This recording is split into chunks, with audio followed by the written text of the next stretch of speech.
ang hagit sa pagsunod kang Kristo. Si Jesus mitungha sa Galilea nga nagsangyaw sa maayong balita sa Dios. Ang gingharian sa Dios ani ana paghinulsol og tuo sa ebanghelyo. Marcos kapitulo 1 bersikulo 15. Ang kalipay o paglaom, ang kaguol o pag-anto sa mga tao sa atong panahon. Labi na ni adtong mga timawa kung nasakit sa bisan unsang paagi. Giambitan sa mas masudod ni Kristo. Sanglit sila nga nagpuyog katilingban sa mga tao nga nakikiusa kang Kristo o giniyahan sa Espiritu Santo, nagpadulong sa gingharian samahan o nagdala sa mensahe sa kaluwasan alang sa tanang mga tao. Ang ulahing uluhan naghulagway sa tinun-an ni Kristo isi persona nga may iyang dignidad nga makita diha sa iyang matarong nga paggamit sa kagawasan sumala sa tanlag.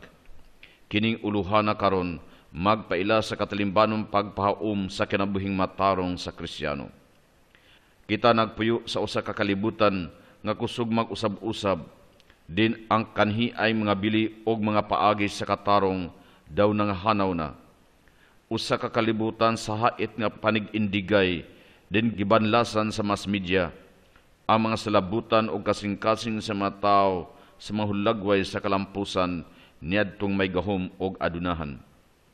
Sa usa ka bahin o sa laing bahin ang kapakyasan niadto na naglaid sa tumang mga pag-antos, kawad-on o mga panglupig. Nining mga kaguliyang nga mitumaw, makapangutana kita kung naunsa na, dili lamang ang atong inadlawng pagpuyo, kung dili labaw pagani, ang tibok nga panglantaw nga Kristiyano sa kinabuhi o sa mga panukarang batasan ug bili sa katarong.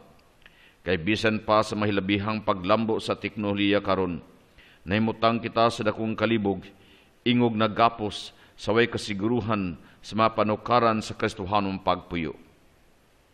Nining pagkabutanga ang simbahan may katungdanan sa pagsusi sa mga timaan sa panahon o paghubad nila diha sa lamdag sa ebanghelyo. Ang pulong sa Dios nagdalag kahayag ni Kristo nga sarang makatubag ni adto mga naghigaos nga pangutana bahin sa kasamtang lakaw sa kalibutan nga nagtimaan sa atong panahon. Ang pagpahamtang sa masugo ni Kristo diha sa makahimtang nga nanghitabo karon may usa ka hubad sa propeta, prophetic interpretation. Sa pagbuhat niini, ang simbahan naninguha sa usa ka butang lamang ang pagpadayon sa buhat ni Kristo ubos sa lamdag sa Espiritu Santo. Sanglit mianhi siya aron pagsaksi sa kamaturan, pagluwas og dili pagsilot, pagalagad og dili aron alagaran. Mateo kapitulo 20 bersikulo 28, 1 kapitulo 18 bersikulo 37. Busa kining uluhana magtuki sa katalimbanong pagpahaom sa pagsunod kang Kristo dinhi sa atong kalibutan nga mao ang pagtong Kristiyano ug ang katarong nga namugna pinagi sa paghulagway ni Kristo sa gingharian sa Dios. Kinsa nagtawag kanato ngadto sa kaugalingong paghinulsol sa mga sala diha sa pagsunod kang Kristo, isip mga sakop sa iyang katawhan ang simbahan. Mabulok kong mga kausaban sa kinabuhing Pilipinhon nang hitabo dining pila ka dekada, pipila sa mga andang Pilipinong paagi sa pakiglambigit sa usag-usa, nangahanaw sa hilom. Mga bag-ong taas nga pangandoy, nakapukaw sa mga tao sa pagpalakaw, o nagkalain-laing mga katarungan, alang sa una, pagpalingkawa sa daghang gilupigan. Ikaduha, pagpanalipod sa tawhanong katungod sa mga dinaog-daog. Ikatulo, pagpaayo sa kahimtang sa pamuo, pagpadugang sa suhulan. Ikaapat, pagpalambo sa maayong kahimtang sa kinabuhi sa mga makaluluoy. Ang simbahang Katoliko sa Pilipinas kanunay nagbaton og dakong tingog nining katalimbanong pagpakabana og pagtagad sa kangayan og sa mga kabus. Ang Pisipito nagpanawagan og kausaban isip simbahan sa mga kabus. May sugong nagpunting sa mga hinungdan og kahimtang sa kakabus og sa katalimbanong inhustisya. Apan ang Pilipinong katalingban nagpadayon sa pagpakitag sulaw nga kabangian, nga inay mahanaw, nagpalampuson hinuon, pagbabag sa mga paningkamot sa pagwagtang kanila. Nagkadako ang ilang kalom og nagkabaga. Sukad masukad, karon pa mahitabo ang hilabihang kadako ang gilayon tali sa madato og kabus nga Pilipinhon. Silaw kaayo og makaulaw. Hayat nga sud-ungon usab, bisan pa sa tanang pagmulo sa katawhan, sa pagpahimug-at sa gobyerno sa pagtudlog mga bili, value education, o sa daghang mga pundok nga reliyoso nga nag-auhag sa kaligdong o sa kausaban. Unya, analang gihapon ang pagkuyanap sa politikanhong kahiwian o kadautan, o ang nagpadayong mabangis nga pagpahimulo sa mga bahandi sa kinaiyahan. Kining subo nga talan-awon sa katalimbanong sakit sa nasod, nakadugang sa lapad nga kalubog sa papil sa atong pagtuong Kristiyano bahin sa katarong. Kadaghanan sa mga Pinoy nagtuo nga ang Dios may kalabutan sa ilang mga nauhuna nga maayo og daotan. Muampo sila og may pag-agak og lamdag sa Espiritu Santo kung doon sila dakong suliran, o maghimog mahinungdanong desisyon, magnubina aron mangayog hinabang. Kini tinuod nagpakita sa Pilipinhong kasuod sa Dios diha sa ilang kagulingong kinabuhi. Apan subo lang nga sa kadaghanan kining mga balansayuna nagpabilin lamang sulod sa kaugalingon og sagad dili makita diha sa ilang relasyon sa uban. Kining pagbahin tali sa pagtuo nga gipadayag sa kadaghanan ug ang ilang pagpuyo sa matag adlaw nga kinabuhi may usa sa madagkong sayop sa atong panahon. Sugdan nato sa usa ka labing ginamit nga tema ang papel sa pagtuong Kristiyano diha sa pagkamatarong. Matag tawo, makristyano siya kundili gitawag sa pagpuyog kinabuhing matarong. Busa ang pagtuong Kristiyano ug ang kinabuhing matarong dili managsama. Apan alang sa mga Pilipinong Kristiyano, ang ilang pagtunaghatag gikan sa gamot nga kalahi sa ilang kinabuhi sa katarong sa duha ka panukarang paagi. Naghatag hulugan sa kinabuhi nga ira sa Kristiyano. Una, naghatag hulugan sa kinabuhi nga ira sa Kristiyano, og ang ikaduha, naghatag kaligunan sa pag-agni sa katarong pinaagi sa makatuyuang lubos Kristiyano. Ang Kristohanong kalugan alang sa matag persona gituki pag-ayo sa miaging uluhan. Giunsa ni Kristo paghatag bag-ong kalugan sa dignidad nga iya sa tawhanong persona. Unsay kalugan sa tinuod nga kagawasan uban sa maayo og tinuod nga tanlag. Alang sa masalapad nga pagtan-aw nining personal nga kalugan nga haom sa kalibutan sa gawas uban sa iya mga suliran, kadautan ug pag-antos, ang pagtunag dalag dugang pangkahulugan. Ang Vaticano II namulong. Diya sa panglantawng Kristiyano, ang kalibutan mao ang banay sa tanang katawhan, ang entablado sa tawhanong kasaysayan, ang iyang mga kalisdanan, kadaugan o kapakyasan. Kining kalibutana, gimugna o gipadayon pag-alima sa gugma sa iyang magbubuhat. Gilingkawas gikan sa sala pinaagi ni Kristo, kinsa gilansang sa krus og nabanhaw aron pagsiak sa gahom sa dautan, aron maumol pag-usab sumala sa laraw sa Dios og madala ngadto sa iyang katumanan. Ang pag-agni sa pagtuo aron madasig ang mga Pilipinong Kristiyano sa pagpuyog kinabuhing matarong, nagagikan nining bag-ong kalugan nga gihatag ni Kristo og sa Espiritu sa kamaturan nga nagiya kanato ngadto sa tanang kamatuoran. Juan Kapitulo 16, versikulo 13. Ang mga maagnihong katuyuan ni ini sa inanay na umol, pinagi sa daghang mga timaang saysay, bantugang mga tao, seremonyas, batasan o mga pag-ampo nga gigamit sa pagtuo, gikan sa usa ka kaliwatan ngadto sa laing kaliwatan. Busa dili lamang ang panabot, kung dili usab ang paghanduraw, pagbati, kasing-kasing og kabuboton sa Kristiyanong Pinoy ang gitandog pag-ayo sa pagtuo diha ni Kristo. Ang pisipito, nagpahimug-at nining maong pag-agni, pinagi sa pagsugod, pagtan-aw sa simbahan nga nabag-o sa pamaagi ni Jesus, og sa tawag ni Jesus karon. Ang pagtuong Kristiano di ay dulot sa kauyukan nga nagtandog sa kinabuhing Pinoy, pinaagi sa una, paghatag mga katarungan sa pagbuhat sumala sa pamaaging Kristiano. Ang Kristo sa Ebanghelyo naghatag og bag-ong panglantaw nga makatabang sa paghubad sa mga mahinungdanong mga butang sa atong inadlaw mga kahimtang. Siya mao ang kahayag nga nagdanag sa atong mga tanlag o kamatuoran aron makahukom kita og unsa ang kabubuton sa Dios, unsa ang maayo, makapaymuot og hingpit. Roma Kapitulo 12, versikulo 2. Ang pulong sa Dios buhi og mabungahon, mas hait pa kay sa espada nga duhay suwab. Naghukom sa mga pamalandong og hunahuna sa kasing-kasing. Hebro Kapitulo 4, versikulo 12. Ikaduha, pag-ugmad sa mga panglantaw og tagana nga iya ni Kristo. Ang mga Kristiyano nagtubo diha sa mga sugilanon sa Ebanghelyo bahin sa pagtagad ni Kristo sa mga kabus. Ang iyang kamatinud-anon siyang amahan og ang gugmang mainantuson gipasidunggan nato si Maria og mga santos tungod sa ilang bayanihong mga hiyas sa pagsunod ni Kristo pinaagi sa gahom nga gihatag sa Espiritu Santo.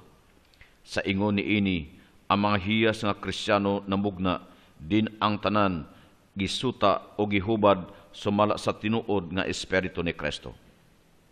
Ikatulo, paghatag kanatog mga Kristohanong pangandoy. Ang Kristo sa Ebanghelyo natural nga madanihon kanato. Isip mga Pinoy, ang atong kinaiyang madanihon na umol diha sa sakramento sa bunyag, pirma, pagkumpisal o sa Eucharistia. Ang liturhiya sa atong parokya mao ang tulungaan nga moabag kanato sa pag-umol sa atong mga pangandoy sibo sa kang Kristo mga pangandoy. Apan labaw sa tanan ang grasya ug ang gahom sa Espiritu Santo nga gipadala sa Amahan, mao gayud ang nag-agni kanato sa pag-agwat nga labing suod sa mga pangandoy nga nasibo sa hulad sa iyang anak. Roma Kapitulo 8, versikulo 29. Sa laktod nga pagkasulti, ang pagtuo nakamugnag pagtumaw o pagtawag alang sa usa ka makanunayong kaakuhan.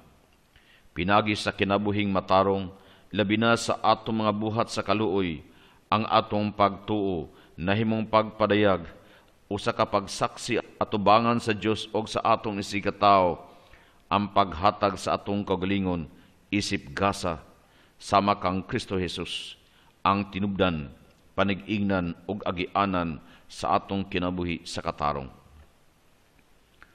Human mahulagway ang kalambigitan sa pagtuong Kristiyano og ang kinabuhing matarong, motuto kita karon diha sa makinahanglanon alang sa kinabuhing matarong sa Kristiyano. Gilangkob kini sila sa pulong kingharian sa Dios, ang labing sentrong paghulagway ni Kristo diha sa mga Ebanghelyo. Si Kristo misugod sa iyang pagpanudlo pinagi sa pagbutyag, ang gingharian sa Dios ani ana. Paghinulsol kamo og tuo sa Ebanghelyo. Marcos Kapitulo 1, versikulo 15. Niining panukarang pagbutyag, anaa una sa tanan ang kondisyon alang sa pagsulod sa gingharian, ang paghinulsol. Isip makasasala, ang una natong lakang maugayod ang pag-usab sa kinabuhi. Ikaduha, mao ang pagpasakop sa gingharian, ang pagkatinunan kung pagsunod kang Kristo. Ikatulo, mao ang kinabuhi nga iya sa gingharian, ang gugma. Ikaapat, mao ang lagda sa gingharian, ang bag-ong sugo sa Espiritu. Sa katapusan, ang mga ilhanan sa gingharian nga gibatbat sa mga kabulahanan. Sa atong pag-ampo nga mabot unta ang gingharian sa Dios diha sa mahan namo, kita nangayo, pasayloa kami sa among sala, luwasa kami sa dautan. Marcos Kapitulo 6, versikulo 9 hangtod 13. Si Juan nga magbubunyag, nag-andam sa gingharian pinagi sa pagwalig bunyag sa paghinulsol nga mosangko sa kapasayloan sa sala. Lucas Kapitulo 3, versikulo 3. Ang paghinulsol nga gikinahanglan sa gingharian nangayog bug-os nga kausaban sa kaugalingon, usa ka kausaban sa pagpuyo o sa pagpili sa nagunang mga bili. Ako nagaingon kaninyo, gawas nga kamo mausab, sama ninim nga gagmayng bata, dili kamo makasulod sa gingharian sa Dios. Mateo Kapitulo 18, versikulo 3. Nakatuna ni Nicodemo nga kinidili mahimo, gawas kumata pag-usab sa tubig og sa Espiritu. Juan Kapitulo 3, versikulo 5. Busa kita nga nabunyagan diha ni Kristo Jesus, nabunyagan sa iyang kamatayon, aron nga dili na kita maulipon sa sala, apan patay diha sa sala, buhi alang sa Dios diha ni Kristo Jesus. Roma Kapitulo 6, versikulo 6, Roma Kapitulo 6, versikulo 3, versikulo 6, versikulo 11. Ang pag-usab mao ang una og nagpadayong kondisyon alang sa matarong nga kinabuhing Kristiyano. Ang PCP2, nagpatinaw nga kinidili namang pribado, kinaugalingon nga pagbalik ngadto sa Dios, kung dili naglakip usab sa kaakuhan alang sa kausaban sa katilingban. Sa lahing uluhan, gisgutan ang mga personal nga mahinungdan sa pagsunod kang Kristo. Ang tawhanong persona, ang tulubagong kagawasan, ang tanlag, apan unsa may gipangayo niining pagsunod kang Kristo. Ang PCP2, nagpahimugat sa tema sa pagkatinunan, ang tubag sa tawag ni Kristo diha sa iyang katilingban, ang simbahan. Tingali ang labing hait nga paglagway sa kasulatan ana sa tanghaga sa Ebanghelyo nga gibatbat ni Kristo sa upat ka Ebanghelyo. Kinsa kadtong muluwas sa iyang kinabuhi, mawad-an Hinuo niini, apan ang mawad-an sa kinabuhi tungod kanako og sa Ebanghelyo magluwas niini. Marcos Kapitulo 8, versikulo 35.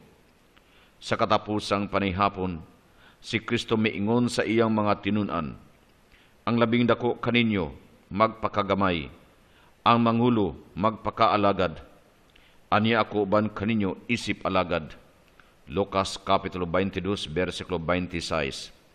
Si Kristo nagpadala sa iyang mga tinunan sa pagpadayon sa iyang buhat. Mateo Kapitulo 28, versikulo 19. Nga walay makabalda, pasagdi nga ang patay mulubong sa ilang mga minatay, apan kamo lakaw og iwali ang gingharian sa Dios. Kinsa kadtong nagkupot og daro, unyag magpunay glingi, dili angay sa gingharian sa Dios.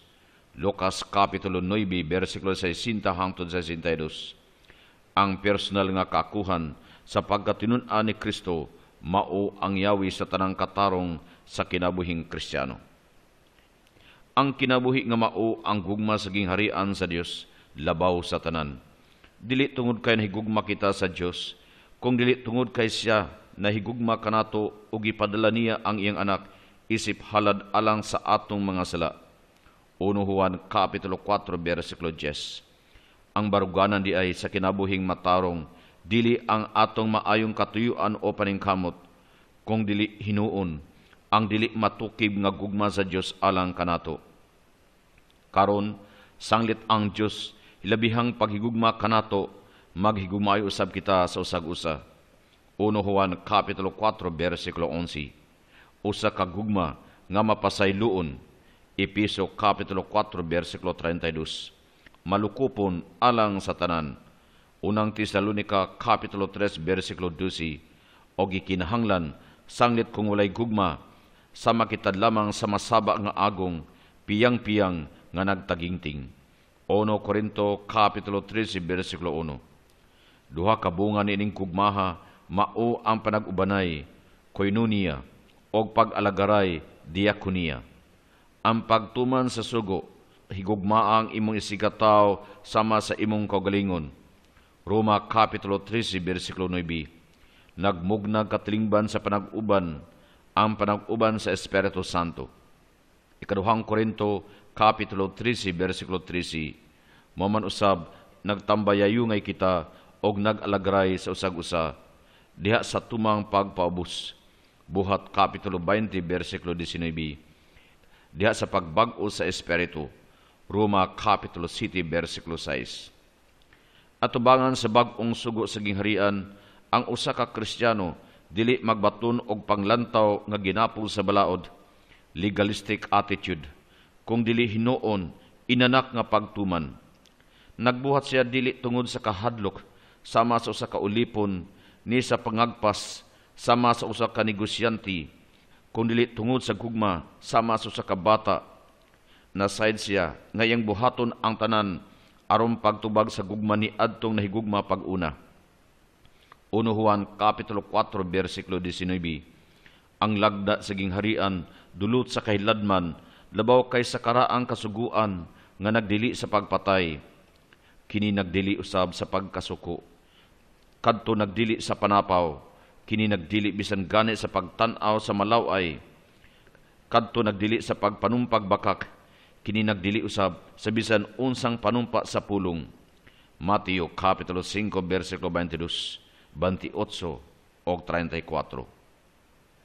Dili ang makita sa gawas, kung dili ang kalidad sa kasing-kasing, mao'y mahinungdanon, unsay mo gawas gikan sa sulod sa tao, kana og dili lain ang makahugaw kaniya.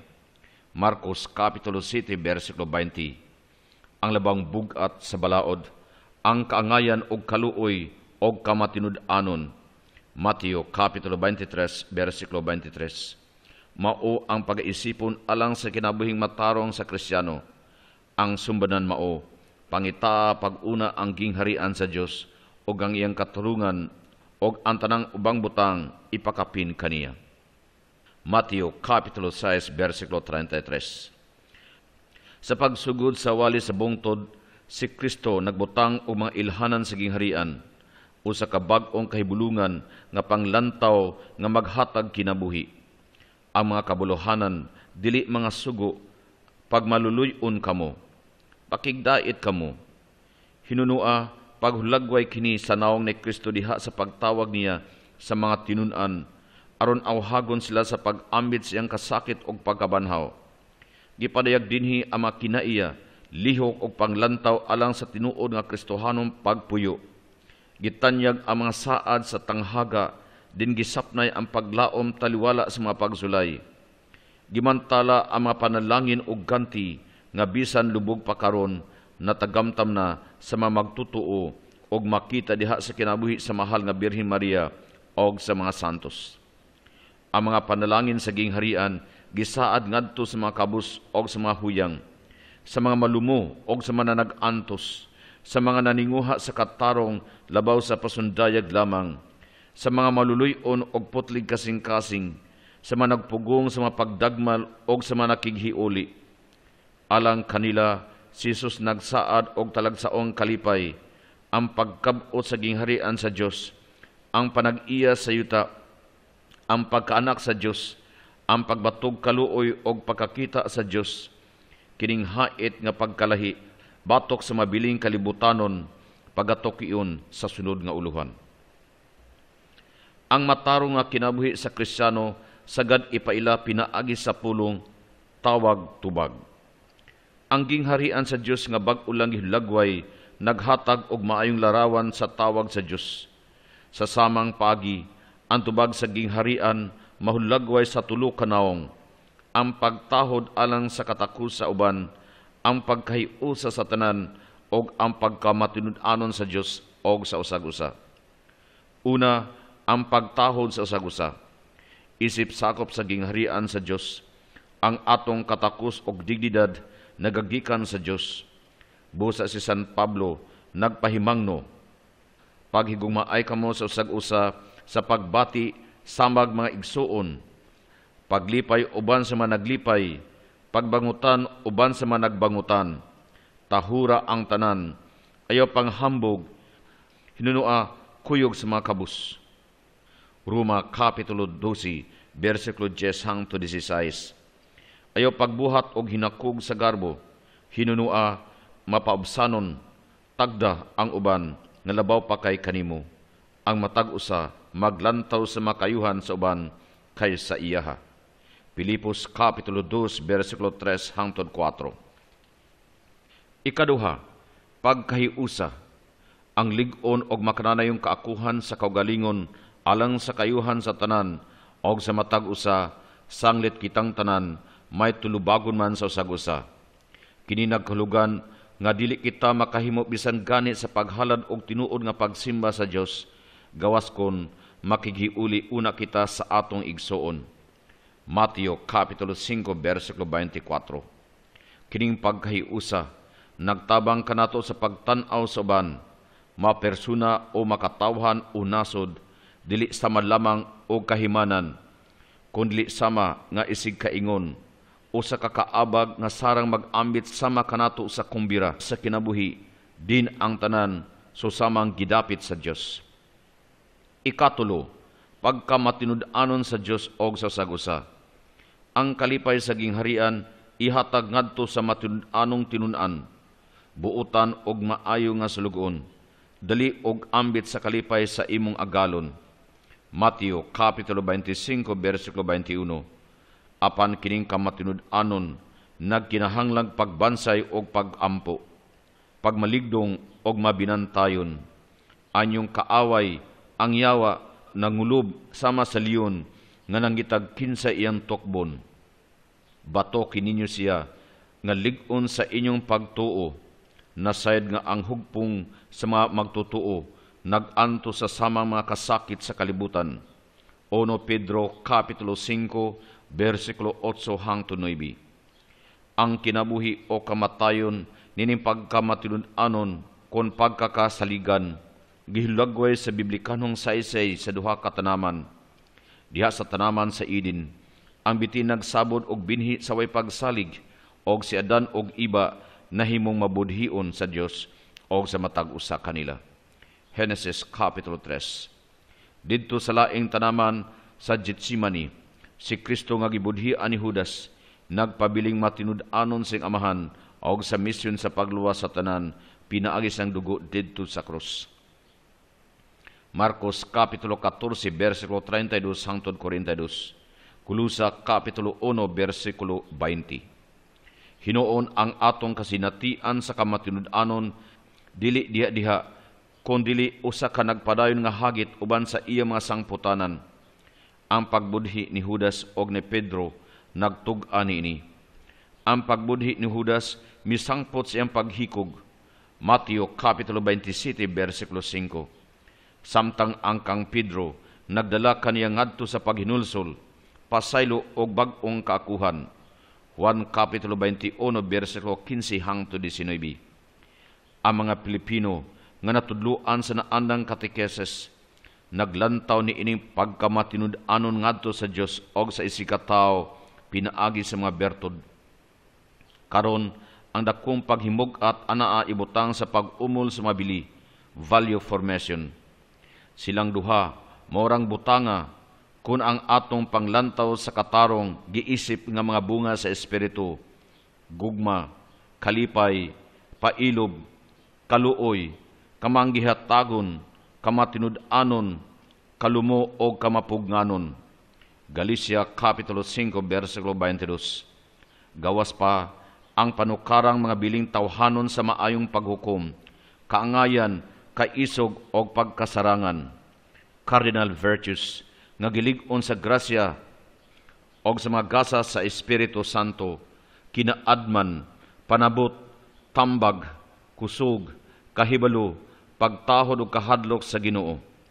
Isaiah Kapitulo 11, versikulo 2. Nanukad o giputli sa mga makadiyosnong bertod, theological virtues, sa pagtuo, paglaom o paghigugma. Ang pisipito, midugang usa ka magdanong pahimangno sa pagtuon sa panginahanglan, unsaon sa mga biling atong nakatunan diha sa pagtuong Kristiyano, paglig-on sa mga maayo diha sa atong kultura, o pagpulong sa mga kapin o paghulip sa mga kakulangan. Atong tapuson kining bahina, may tungod sa gingharian sa Dios o sa kinabuhing matarong sa duha ka mga sambingay ni Kristo, sa pagtandi sa gingharian sa usa ka bahandi nga gilubong sa uma o sa usa ka perlas nga dakog bili. Mateo Kapitulo 13, versikulo 44 hangtod 46.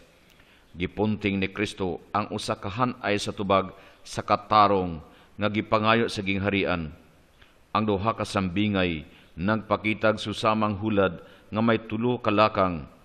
Una, ang pagkakaplag Ikaduha, ang pagbiya, pagbaligya sa tanan.